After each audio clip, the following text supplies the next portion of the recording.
राधे राधे मित्रों।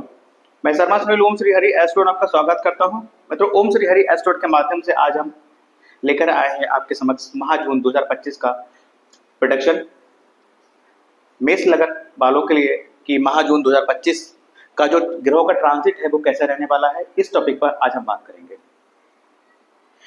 मित्रों, first of all बात करते हैं कि एरीज असेंडेंट, इनके जो ऑनर होते हैं वो मंगल देव होते हैं। मंगल मीन एनर्जी, मंगल मीन लीडरशिप क्वालिटी। तो इन जातकों के अंदर एक लीडरशिप क्वालिटी और एक ना थकने वाली एनर्जी सदैव विद्यमान रहती है। अब डिपेंड करता है मंगल पॉजिटिव है या मंगल नेगेटिव है। अगर मंगल पॉजिटिव है तो वो ऊर्जा अच्छे कामों में लगती है, और अगर मंगल नेगेटिव है तो वो ऊर्जा नेगेटिव कामों में लगती है।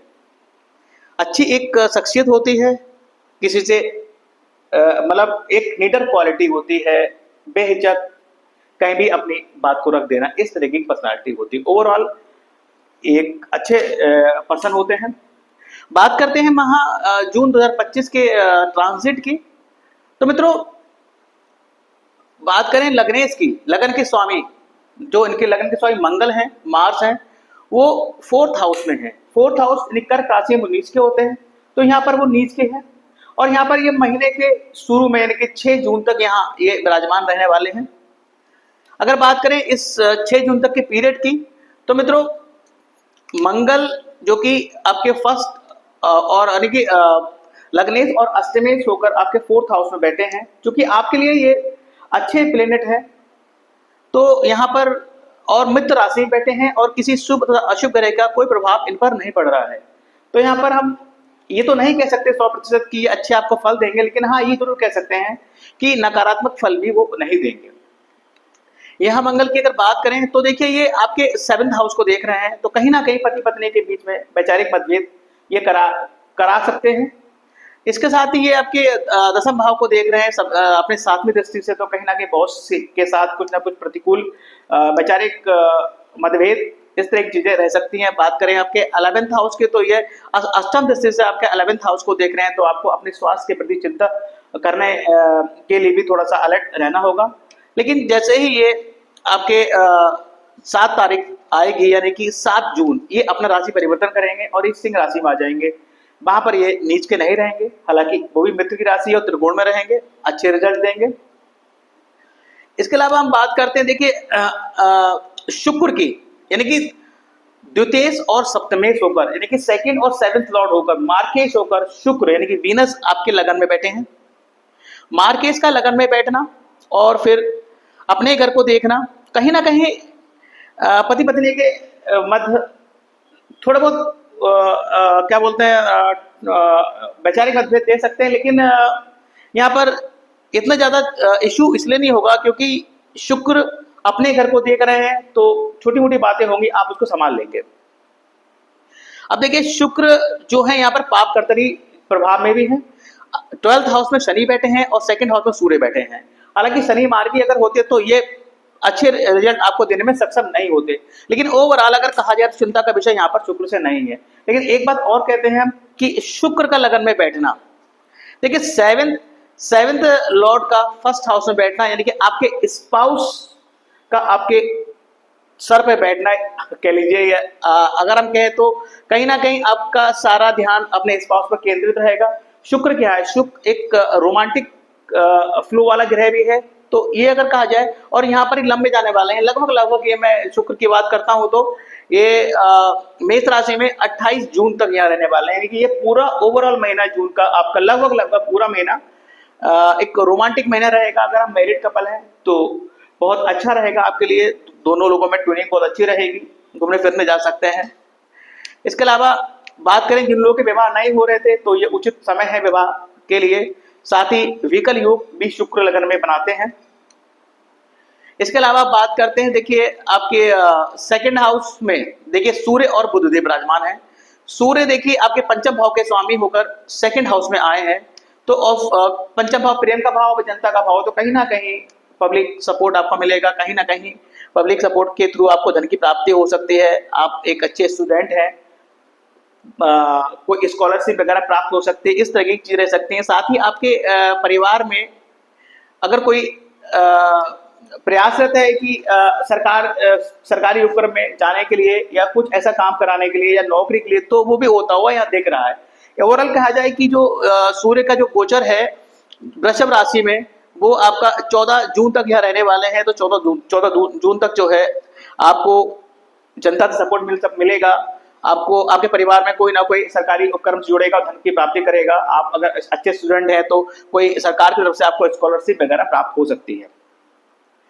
बात करें देखिए थर्ड हाउस की, थर्ड हाउस में देखिए जुपिटर बैठे हुए हैं। जुपिटर जो है आपके भागेश और आपके द्वादश हैं, यानी कि 9th और 12th लॉर्ड होकर वो थर्ड हाउस में बैठे हैं। एक्चुअली 9th लॉर्ड का थर्ड हाउस में बैठना बेसिकली ठीक है कि ये जो पीरियड होगा, इस पीरियड में चूंकि जुपिटर जो है अभी ट्रांजिट किए हैं और ये अभी लंबा यहाँ रहने वाले हैं। अगर बात की जाए तो जुपिटर फिलहाल तो 18 जो है आपके अक्टूबर तक यहाँ रहेंगे। उसके बाद कुछ समय बाद फिर से आ जाएंगे, क्योंकि बकरी वगैरह रहेंगे। तो यहाँ पर जो जुपिटर है ये आपको कहीं ना कहीं शॉर्ट दे सकते हैं। अपने छोटे भाई बहनों के साथ आप स्पिरिचुअल ट्रेवलिंग कर सकते हैं। साथ ही साथ देखिए द्वादश भाव के स्वामी भी है, तो कहीं थोड़ा सा केयरफुल रहने की जरूरत है। बात करें अगर विवाह के, देखिए जुपिटर का पोजीशन भी विवाह के लिए अच्छा है। यहाँ से आपके सप्तम भाव को देख रहे हैं, सप्तम भाव को देख रहे हैं, तो जो लोग अविवाहित हैं तो उनके लिए ये गोचर मेष वालों के लिए अच्छा बना हुआ है। शुक्र की पोजीशन भी अच्छी है, जुपिटर की पोजीशन भी अच्छी है। इसके अलावा बात करते हैं देखिए मंगल की। देखिए मंगल का जो ट्रांजिट है वो आपका 7 जून को मंगल आ जाएंगे पंचम भाव में, सिंह राशि में। अब देखिए सिंह राशि में वहां पर केतु पहले से विराजमान है, तो मंगल प्लस केतु की युति हो जाएगी आपकी सिंह राशि में। राहु केतु का इफेक्ट है पंचम भाव पर, मंगल आ जाएंगे। तो यहाँ पर एक थोड़ा सा चिंताजनक विषय ये बन जाता है कि Aries ascendant, I mean to say Aries female ascendant and have pregnant, तो to be very careful about your pregnancy. Please do the remedies and precaution about your pregnancy, because Mars and Ketu is in your 5th house. तो ये आपकी pregnancy के लिए अच्छा नहीं है। लेकिन ये पीरियड जो रहेगा, मैं बता देता हूँ, ज्यादा डरने वाली बात बहुत ज्यादा नहीं है, लेकिन आपको रेमेडी इसके लिए लेनी होगी, प्रिकॉशन आपको रखना पड़ेगा, अपना ध्यान रखना पड़ेगा। अदरवाइज ये केतु और मंगल लगने से यहाँ पर मैं मान रहा हूँ केतु साथ में, तो कहीं ना कहीं किसी न किसी तरीके की इश्यू आपको दे सकता है। और ये जो पीरियड, जो क्रूशियल पीरियड रहेगा आपका, ये 7 जून से लेकर 27 जुलाई तक का पीरियड रहेगा। तो ये जो पीरियड है 7 जून से 27 जून तक का, इसको थोड़ा सा केयरफुली आप डील कीजिए, अपना ध्यान रखिए। मैं specially Aries female pregnant ascendant की बात कर रहा हूँ, तो प्लीज केयरफुल रहिएगा। अब बात करते हैं देखिए शनि की। देखिए शनि जो है आपके 10th और 11th लॉर्ड होकर ये आपके 12th हाउस में गोचर किए हैं और यहाँ पे 2.5 साल रहने वाले हैं। तो एरीज वालों थोड़ा सा सतर्क आपको रहना पड़ेगा, क्योंकि आपके 10th लॉर्ड है।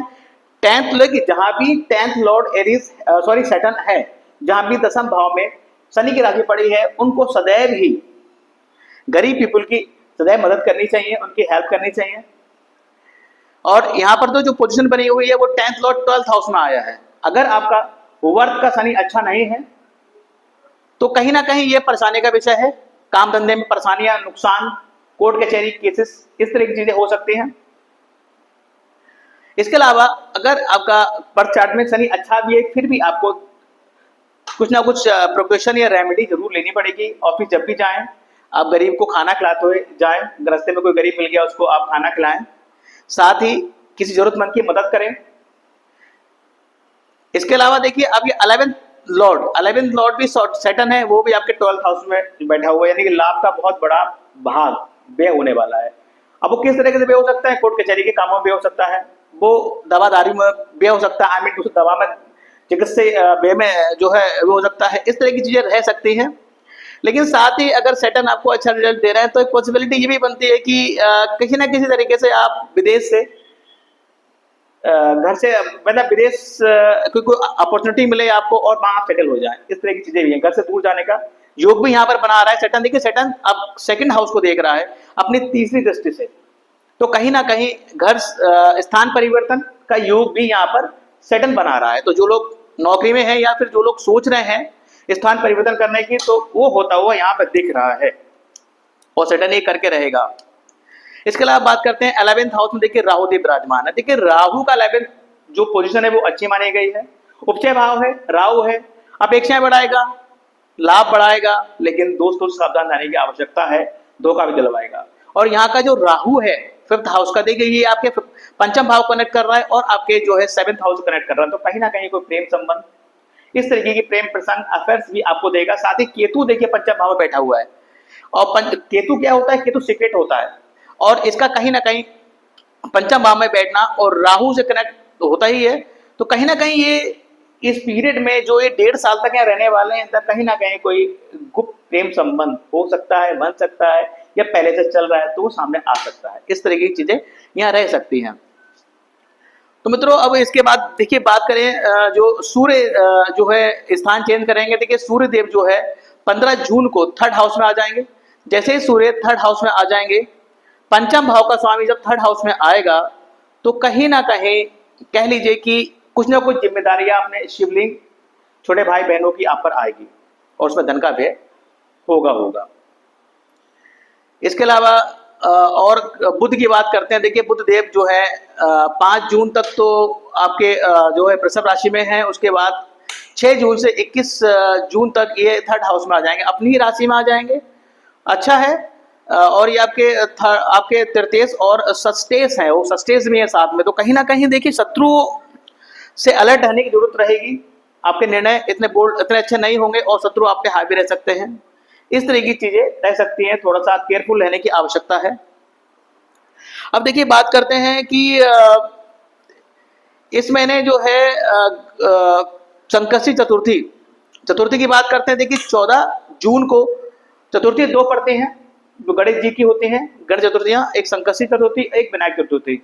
अब संकष्टी चतुर्थी जो है आपकी 14 जून को है और विनायक 28 जून 2025 को पड़ रही है। देखिए अगर मंगल का अच्छा प्रभाव नहीं है, कहीं ना कहीं मंगल से परेशानियां हैं, प्रॉपर्टी के लिए विवाद है, भाई से संबंध अच्छे नहीं है, तो निश्चित तौर पर आप गणेश मंदिर जाएं। इन दोनों आप व्रत करें, चतुर्थियों के व्रत करें। व्रत पॉसिबल ना हो तो मंदिर जाएं गणेश जी के, उन पर ध्रुवा अर्पित करें, उनके चरणों में लड्डू का भोग लगाएं, उनकी पूजा अर्चना करें। ओम गण गणपति नमः का जाप भी आप कर सकते हैं, तो कहीं ना कहीं बहुत हद तक जो है मंगल की रेमेडीज आपको होगी। साथ ही देखिए मैंने कहा ना कि पंचम भाव में जो फीमेल्स प्रेग्नेंट हैं उनको बहुत केयरफुल रहने की जरूरत है। और बात करते हैं अगर उनकी रेमेडीज की, तो देखिए गणेश उपासना करें, ओम गणपति नमः का जाप 7 जून से लेकर 27 जुलाई तक आप निरंतर करें। यही पोजीशन, हाँ, 7 जून से लेकर 27 जुलाई तक निरंतर करें। इसमें कहीं ना कहीं आपको जो नेगेटिव रिजल्ट मिलने वाले होंगे तो वो कम हो जाएंगे और आपकी प्रेगनेंसी की एक सुरक्षा भी यहाँ गणेश जी करेंगे। बात करते हैं देखिए अमावस्या की बात करते हैं, तो 25/6 यानी 25 जून को अमावस्या है, जो कि दर्श अमावस्या के नाम से जानी गई है। देखिए अगर आपका राहु, जन्म का राहु अच्छा नहीं है, बुरे प्रभाव दे रहा है, तो मैं सदैव बोलता हूँ कि अमावस्या में पितरों के निमित्त कुछ दान कीजिए, कुछ दक्षिणा दीजिए। साथ ही आप इस दिन सुबह जल्दी उठ के श्री विष्णु सहस्त्रनाम का पाठ करें, बहते जल में नारियल प्रवाहित करें, तो कहीं ना कहीं बहुत हद तक राहु की जो नेगेटिव रिजल्ट होते हैं वो मिलने आपको बंद हो जाते हैं। बात करते हैं देखिए प्रदोष व्रत की।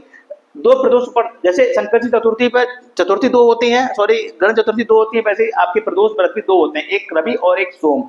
देखिए रवि जो प्रदोष है वो 8 जून को है और सोम जो प्रदोष है वो 23 जून को पड़ रहा है। अब देखिए आपके चतुर्थ भाव में 4th नंबर राशि पड़ी हुई है, घर नहीं बन पा रहा है, माता संबंध अच्छे नहीं है, वाहन का सुख नहीं मिल पा रहा है, या बहुत सारी अड़चने हैं जो 4th हाउस से रिलेटेड आपको आ रहे हैं वो सुविधाएं मिलने में, तो आप सदैव शिव उपासना करिए।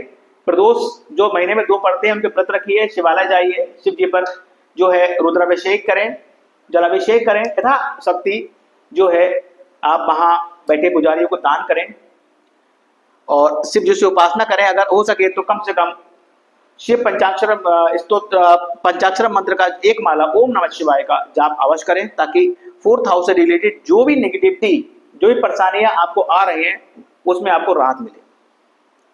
बात करते हैं देखिए पूर्णिमा की 11 जून को पूर्णिमा है, तो वह भी पूर्णिमा चंद्रमा को अपने स्ट्रॉन्ग करने के लिए रहती है। अगर आपकी जन्मपत्रिका वर्ग चार्ट में चंद्रमा बहुत पीड़ित है तो निश्चित ही आपका जो मनोबल होगा वो बहुत डाउनफॉल होगा, तो उसको उठाने के लिए आप चंद्रमा की रात में चंद्रदेव को जल दें, वहां 10 मिनट बैठ के खुले आसमान के नीचे उनको निहारें, मेडिटेशन करें, आपको इससे लाभ होगा, आपका मन मजबूत होगा।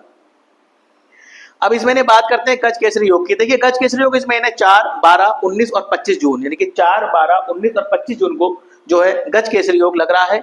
मित्रों देखो, गज केसरी योग के बारे में सदैव हम कहते हैं और एस्ट्रोलॉजी में भी हमारे प्रमाणित ये बात है कि जिन जातक और जातिकाओं की जन्म पत्रिका के अच्छे भावों में ये योग विद्यमान होता है तो वे जातक और जातिकाएं बहुत कम मेहनत में फर्श से अर्श पर जो है पहुंच जाते हैं, यानी कि उनको नेम फेम, धन की प्राप्ति, यश, वैभव सब प्राप्त होता है।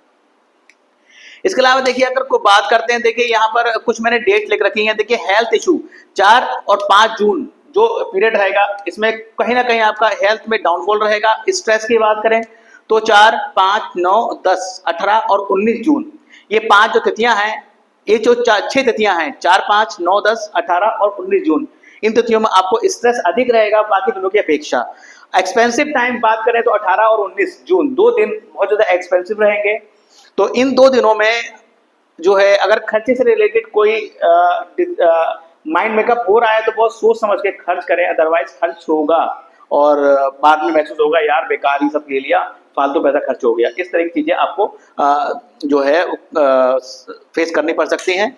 बात करें अपने निर्णयों को, देखिए बात करें निर्णयों के कि इन दिनों की किन तिथियों में आप अपने निर्णय को, चाहे वो आपके नौकरी से रिलेटेड निर्णय हो, पर्सनल लाइफ से रिलेटेड आपके डिसीजन हो, या आपकी व्यापार से को लेकर आपके जो है डिसीजन हो, तो कम से कम 4, 5, 9, 10, 18 और 19 ये 6 तिथियां, इन तिथियों में अपने निर्णयों का पेंडिंग रखिए, अदरवाइज नुकसान होने के चांसेस या कोई दूसरा आपको चूना लगा सकता है। इस तरह की चीजें आपके साथ हो सकती हैं। तो मित्रों एक छोटा सा प्रेडिक्शन था माह जून 2025 का एरिस असेंडेंट के लिए, कि एरिस असेंडेंट वालों के लिए माह जून 2025 का जो गोचर है वो कैसा रहेगा, तो मैंने मोटा मोटा आपको बताया। साथ ही मैं एक दो चीजें और यहाँ पर आपको रिवाइज करा देता हूँ। देखिए अगर आप प्रेग्नेंट हैं, फीमेल एरीज वाले हैं, तो आपको थोड़ा अपनी प्रेगनेंसी पर ध्यान देना होगा। गोचर इस महीने अच्छा नहीं है, 27 जो है जुलाई तक का पीरियड आपके लिए ठीक नहीं है।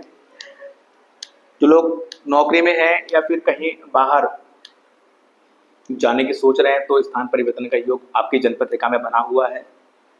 शनिदेव 12th हाउस में है, तो 10th लॉर्ड का 12th हाउस में बैठना, इस चीज को थोड़ा सा आप सीरियसली लें और हो सके तो शनिवार को शनि मंदिर जाएं, वहाँ उनको फूल माला अर्पण करें, दीपक जला सकते हैं, सरसों के तेल का क्षमा याचना कर सकते हैं, गरीब लोगों की मदद करें। शनिवार को दक्षिणामुखी हनुमान जी के मंदिर जाएं, वहाँ बैठकर हनुमान चालीसा, सुंदरकांड का पाठ करें, लोगों को भोजन वितरित करें यथा सामर्थ्य, इस तरह की चीजें यहाँ कर सकते हैं।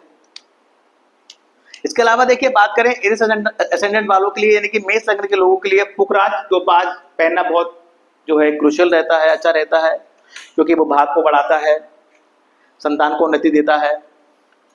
इसके अलावा आप विशेष तौर पर हनुमान चालीसा का पाठ कर सकते हैं, सुंदरकांड का पाठ कर सकते हैं और 14 मुखी रुद्राक्ष आप धारण कर सकते हैं, वो आपके प्रोग्रेस में बहुत सहायक होता है। तो मित्रों एक छोटा सा प्रेडिक्शन आपके समक्ष था। ये वीडियो अगर आपको पसंद आए तो लाइक कीजिएगा और ओम श्री हरि एस्ट्रो हमारे चैनल को सब्सक्राइब करना ना भूलें और अपना आशीर्वाद तथा अपनी सपोर्ट हमारे साथ बनाए रखें। Thank you very much. Radhe Radhe, जय माता दी।